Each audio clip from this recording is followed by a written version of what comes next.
সোনার বাজারে যেন চলছে সাপলুডু খেলা। একদিনেই আকাশ ছোঁয়া দাম বাড়ার পরদিনই আবার দরপতন। গত ২৯ জানুয়ারি এক ভরি সোনার দাম ২,৮৬,০০০ টাকায় পৌঁছে ইতিহাসের সর্বোচ্চ রেকর্ড করেছিল। এরপর কখনো দিনে দুবার দাম কমেছে, আবার কখনো এক লাফে ৫,০০০ টাকা বেড়েছে। কিন্তু শনিবার এক লাফে ভরিতে ৭,৬৪০ টাকা বাড়লেও রবিবার সকালেই তা কমেছে ৩,২৬৬ টাকা।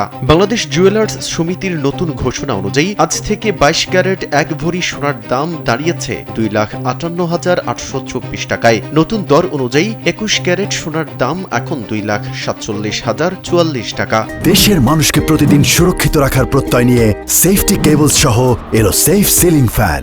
এবং ১৮ ক্যারেট সোনার দাম কমে হয়েছে ২,১১,৭৬০ টাকা। অন্যদিকে সনাতন পদ্ধতির সোনার ভরি প্রতি দাম দাঁড়িয়েছে ১,৭৩,৩২৭ টাকা। সর্বশেষ শুক্রবার দাম কমানোর পর শনিবারই প্রায় ৭,৫০০ টাকা বাড়ে। কিন্তু ১২ ঘন্টার ব্যবধানেই সেই সিদ্ধান্ত বদলে আবারও দাম কমানোর ঘোষণা এলো। বাজুস জানিয়েছে, বিশ্ববাজারে সোনার দামের তীব্র ওঠানামার কারণেই দেশের বাজারেও এর প্রভাব পড়ছে। আন্তর্জাতিক বাজারে গত এক মাসে সোনার দাম আউন্স প্রতি সামগ্রিকভাবে $৪১৫ বাড়লেও শেষ খবর পাওয়া পর্যন্ত তা $৪,৯৬৬ অবস্থান করছে।